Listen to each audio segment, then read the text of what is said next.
My name is Derek and I do YouTube videos about audio equipment. Videos about audio. I know it doesn't make sense, but if you guys enjoy that type of stuff, you might enjoy subscribing to my channel and I'd appreciate it. So stick around for the cool content and don't be surprised if you see a big dummy. What's up guys, Big D Wiz, Williston Audio Labs here once again. Today we're going to look at a home theater receiver from Onkyo. This is the TX-RZ810. And yeah, this model has actually been discontinued for a while. I actually got it when the 820 was on the market, but they've already got the 830 on the market right now. And when you're watching this, who knows what model they have, but this one retailed for $13.99, and it normally went for around 800 bucks. You can see here on Crutchfield, discontinued, no longer available. But if you check Amazon and some other places and you don't mind getting an older model, this one's a really good deal right now, $4.99. And again, just check the video description below and see if it's available. But the thing about these 8 series is most of the amplifiers in all these are virtually the same. So it doesn't matter if you have the 810, the 820, the 830, whatever. You can see the ratings here, 130 watts per channel at 8 ohms, 2 channels driven, or 200 watts per channel, 6 ohms with 1 channel driven. Now the back of this amp has got some outputs. It's a 7.1 channel amplifier, but it also has pre-outs for all 7.1 channels, which is the reason I got it, and that will be explained in a future video. I'll just leave the teaser here. So you can see the 8 series is kind of the mid of the line. There's a 6 series, 7 series, 8 series, and it goes into the higher end models. So yeah, that's the model I decided to choose, and plethora of inputs and outputs here. It has 8 HDMI inputs, 2 different outputs, and it's a little beefy.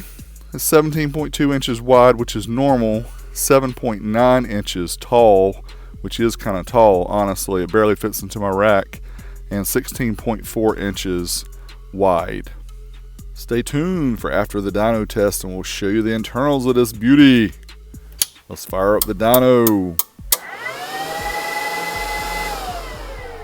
About time to get serious up in Old School Stereo Labs. Now just a note, we're only going to test the left and right front channels for this. None of the other channels were loaded, just so you know. So first off, 8 ohms, 1% THD, certified at 1 kilohertz. You can see 187, 179 watts. Nice power from the Onkyo. Now we're going to try 40 hertz to see what the difference is. And again, as a home theater receiver, you should have a subwoofer. You shouldn't really need 40 hertz on the amplifier channels, but we did it anyway. 179, 166, and not really that much difference. Now dynamic here, this is where the amp tells about the power supply and how it is with those dynamic bursts. And you can see nice power, almost 250 watts per channel, 8 ohms at 1 kilohertz. So we also tried the 40 hertz track. It's a little less power, but again, you should really be using something else for 40 hertz and below, subwoofer, separate amplifier, or a separate powered speaker. So now let's go 4 ohms, 1 kilohertz, 1% THD certified, 270 watts per channel. That's strong. Now let's try the 40 hertz version again, which is very harsh on this amplifier. And it's still got well over 200. Look at that, over 250 watts per channel, 260, 246. So this has a strong built-in amp.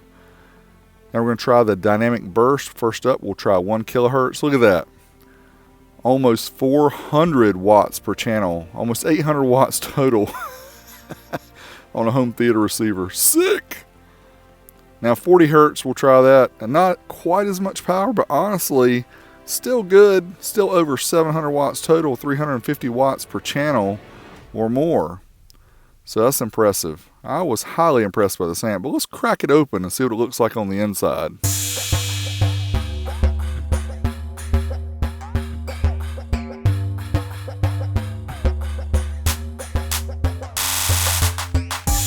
Alright, here you go. Here's the internals of the RZ810. Check out the fan right on the top. It's a nice, very quiet fan. You never hear it run.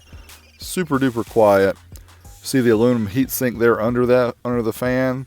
Here's the daughter board here, which has all the video processing and also all the HDMI switching, all that good stuff. And then here we go, the HCPS, high current power supply. Now there's only one power supply for all the channels, and that's standard for a home theater receiver. In fact, a lot of them don't even have these type transformers in there. They just have chips. But this is a higher end amplifier from Onkyo. I say higher end, it's middle grade, but still, has its own power supply here. So let's check out the weight. 29 pounds, 9.5 ounces are those other parts of the country. 13.4 kilograms. So it's not the heaviest receiver out there, but it's also not a lightweight either. Let's check out the results. At 8 ohms, 187, 179, 179, 166, 247, 239, 226, 218. So well above the rated power. 4 ohms is not even rated. The only thing that's rated is dynamically. And the dynamic power we got was well above what Onkyo stated it would do. They rated 250 by 2. We got 350 by 2 minimum. So very good here for the Onkyo. Thanks as always for everybody who supports me via Patreon, watching, liking, and commenting this video. Have some extra patrons here at the very end. You guys rock. Big D Wiz. Till next time, I'm out of here.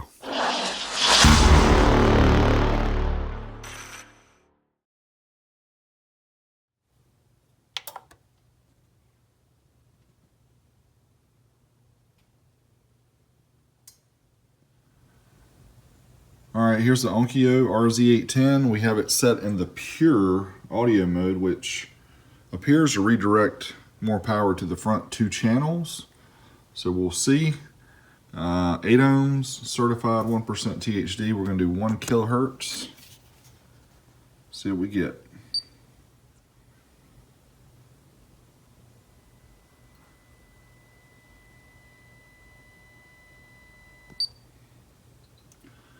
$184, $179. It's about the same that we got before.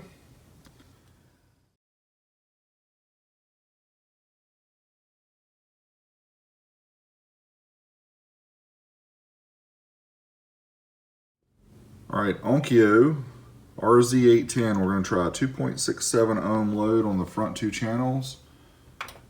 And we're going to try it at 1 kilohertz dynamically, simulating the IHF test. You big dummy!